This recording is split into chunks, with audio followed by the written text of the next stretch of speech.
Assalamualaikum warahmatullahi wabarakatuh. Perkenalkan, nama saya Fatia Anim Faldi dari kelas MJ204 yang di sini akan menjelaskan tugas UAS Ekonomi Makro yang berjudul Rangkuman Infografis Perekonomian Indonesia April 2021.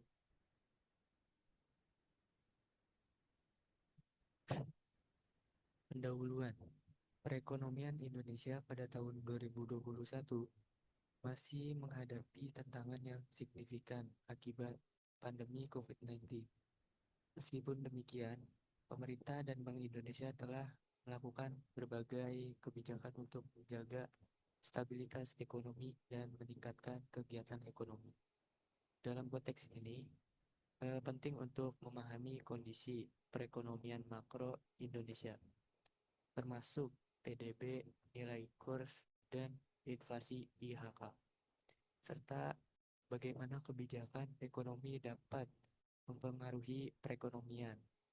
Latar belakang perekonomian Indonesia pada tahun 2021 menunjukkan bahwa pandemi COVID-19 telah berdampak signifikan pada berbagai sektor ekonomi, termasuk perdagangan, industri, dan jasa. Oleh karena itu, pemerintah dan Bank Indonesia perlu melakukan kebijakan yang tepat untuk menjaga stabilitas ekonomi dan meningkatkan kegiatan ekonomi. A. Pihak-pihak yang terlibat dalam penentuan kebijakan ekonomi di Indonesia. Yang pertama, pemerintah, Kementerian Keuangan, Kementerian Koordinator Bidang Perekonomian, bertanggung jawab atas kebijakan fiskal atau pengeluaran pemerintah, pajak, utang, utang negara, kebijakan sektoral, dan perencanaan pembangunan ekonomi secara keseluruhan.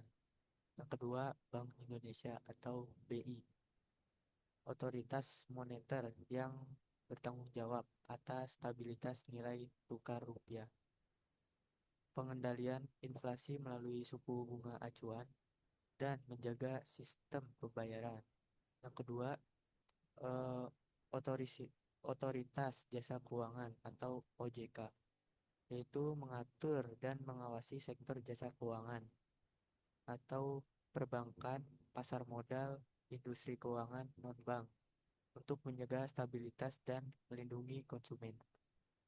Yang ke yang keempat, lembaga penjamin simpanan atau LPS menjamin simpanan nasabah bank dan turut aktif dalam menjaga stabilitas sistem perbankan sesuai kewenangan. B.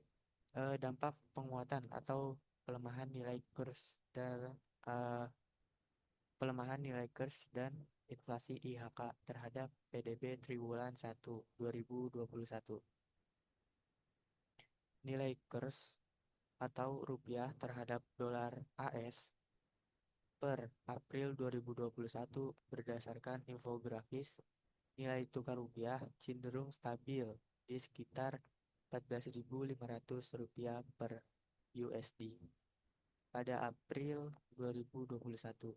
Ini menunjukkan kondisi yang relatif terkendali. Dan selanjutnya, dampak penguatan atau pelemahan kurs terhadap PDB triwulan 1 2021. Pelemahan rupiah, misal dari 14.000 ke 14.500 rupiah. Ekspor menjadi lebih murah bagi pembeli asing sehingga mendorong ekspor dan berkontribusi positif pada PDB.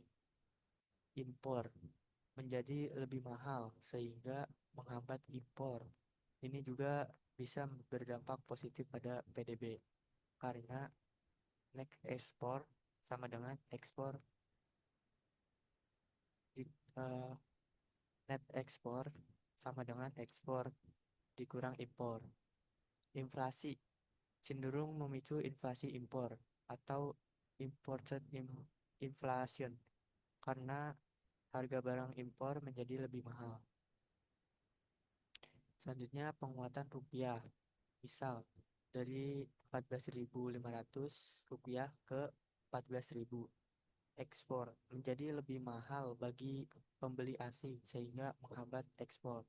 Impor menjadi lebih murah sehingga dorong impor. Inflasi cenderung menahan inflasi karena harga barang impor menjadi lebih murah.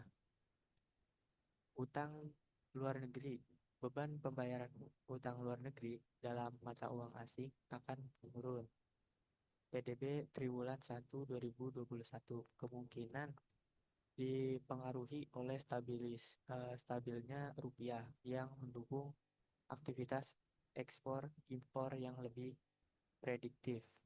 Meski tekanan inflasi impor mungkin terbatas karena kursnya yang relatif stabil. Selanjutnya inflasi indeks harga konsumen IHK per April 2021. Infografis menunjukkan inflasi IHK pada April 2021 sebesar 1,42% YoY. Angka ini relatif rendah dan berada di bawah target inflasi Bank Indonesia. Ini menandakan daya beli masyarakat yang terjaga. Selanjutnya dampak inflasi IHK terhadap PDB triwulan 1 2021. Inflasi rendah yaitu 1,42% YoY. Konsumsi rumah tangga, inflasi yang rendah dan terkendali menjaga daya beli masyarakat yang merupakan komponen terbesar PDB. Ini mendorong konsumsi dan berkontribusi positif. Selanjutnya investasi, lingkungan investasi yang stabil memberikan kepastian bagi investor yang dapat mendorong investasi. Selanjutnya suku bunga, inflasi yang rendah, kemungkinan Bank Indonesia untuk mempertahankan suku bunga acuan rendah yang mendukung ekspansi kredit dan investasi. Selanjutnya bagian C, kondisi perekonomian makro Indonesia saat ini 2021 di tengah pandemi COVID-19. PDB 2021 proyeksi atau awal pada triwulan 2021 Indonesia masih mencatat kontraksi PDB sebesar minus 0,74% YoY. Ini adalah kontraksi keempat berturut-turut tetapi menunjukkan perbaikan signifikan dibandingkan kontraksi triwulan sebelumnya. Ini mengindikasikan bahwa Indonesia diambang resesi teknikal. Namun ada tanda-tanda pemulihan perlahan. Pemerintah dan BI memproyeksikan PDB 2021 akan tumbuh positif di kisaran 4-5% seiring dengan percepatan vaksinasi dan pelonggaran pembatasan. Selanjutnya inflasi yang terkendali seperti yang disebutkan inflasi IHK sangat rendah yaitu 1,42% YoY. Ini menunjukkan stabilitas harga yang baik, namun juga bisa mengindikasikan permintaan domestik yang belum pulih sepenuhnya. Selanjutnya yaitu sektor eksternal. Neraca perdagangan Indonesia mencatat surplus neraca perdagangan yang signifikan, didukung oleh kenaikan harga komoditas global dan pemulihan permintaan dari mitra dagang utama. Ini menjadi penopang penting PDB. Selanjutnya cadangan devisa cukup kuat menunjukkan ketahanan eksternal. Selanjutnya kebijakan fiskal. Pemerintah menerapkan kebijakan fiskal ekspansif melalui program pemulihan ekonomi nasional atau PEN untuk memberikan stimulus kepada masyarakat dan sektor usaha serta mendukung penanganan kesehatan. Selanjutnya kebijakan moneter. Bank Indonesia menerapkan kebijakan moneter akomodatif dengan mempertahankan suku bunga rendah dan melakukan pelonggaran makroprudensial untuk mendorong kredit perbankan. Tantangan utamanya yaitu pertama, gelombang kedua COVID-19, yaitu resiko munculnya gelombang kedua dengan varian baru menjadi ancaman serius bagi pemulihan ekonomi karena dapat memicu kembali perbatasan aktivitas. Yang kedua, vaksinasi.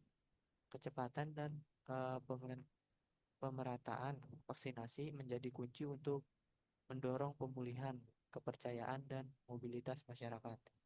Yang ketiga, pengangguran. Tingkat pengangguran masih menjadi perhatian karena pandemi berdampak pada sektor ketenaga kerjaan. Dan begitu saja, kurang lebihnya mohon maaf. Wabillahi taufiq wal hidayah. Wassalamualaikum warahmatullahi wabarakatuh.